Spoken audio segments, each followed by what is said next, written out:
இந்த வீக்கெண்ட் வந்து என்னென்ன படம் ரிலீஸ் ஆக போகுது அப்படின்னு நம்ம பார்க்கலாம். ஃபர்ஸ்ட்டு வந்து மலை பிடிக்காத மனிதன். இந்த படம் வந்து நாளைக்கு ரிலீஸ் ஆக போகுது.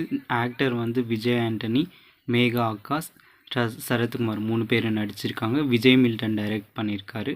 2 hours 12 minutes இந்த படத்தோட run time. Vasco da Gama 2 hours 5 minutes இந்த படத்தோட ரன் டைம். இதில் வந்து நக்குல் நடிச்சிருக்காரு. நக்குல் வந்து பெரிய ஆக்டராக வர வேண்டியவர். அவர் ரொம்ப நாள் படம் நடிக்கலை. ஸோ இவரோட பழைய படம்லாம் சூப்பராக இருக்கும். இவரோட படம் வந்து நாளைக்கு ரிலீஸ் ஆக போகுது. இதோட டைரக்டர் வந்து ஆர்கே கிருஷ்ணன் அண்டு கேஎஸ் ரவிக்குமார், முனிஷ்காந்த் இவங்கெல்லாம் இந்த படத்தில் நடிச்சிருக்காங்க. அடுத்த படம் வந்து போட். இதோட ரன் டைம் வந்து 2 hours 6 minutes இருக்குது. இதில் வந்து யோகி பாபு சார் நடிச்சிருக்காரு. அப்புறம் கௌரி ஜி கிருஷ்ணா நடிச்சிருக்காங்க. எம்எஸ் பாஸ்கர் நடிச்சிருக்காரு. சின்னி ஜெயந்த் நடிச்சிருக்காரு. டைரக்டர் வந்து சிம்புதேவன். அடுத்த படம் வந்து பேச்சு. இது ஒரு ஹாரர் த்ரில்லர் மூவி. இதில் வந்து பாலசரவணன், காயத்ரி நடிச்சிருக்காங்க. டைரக்டர் வந்து ராமச்சந்திரன்.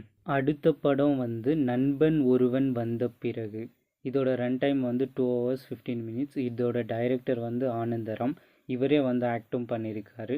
நெக்ஸ்ட் பாவனி ஸ்ரீ, வெங்கட் பிரபு, பாலா அவங்கெல்லாம் இந்த படத்தில் நடிச்சிருக்காங்க. இதோடைய ஜம்மாங்கிற லோ பட்ஜெட் படமும் ரிலீஸ் ஆகுது. இதோட டைரக்டர் வந்து பாரி இளவழகன். இவரே இந்த படத்தில் நடிச்சிருக்காரு. இவரோட சேர்ந்து அம்மு அபிராமி அப்படின்றவங்களும் நடிச்சிருக்காங்க.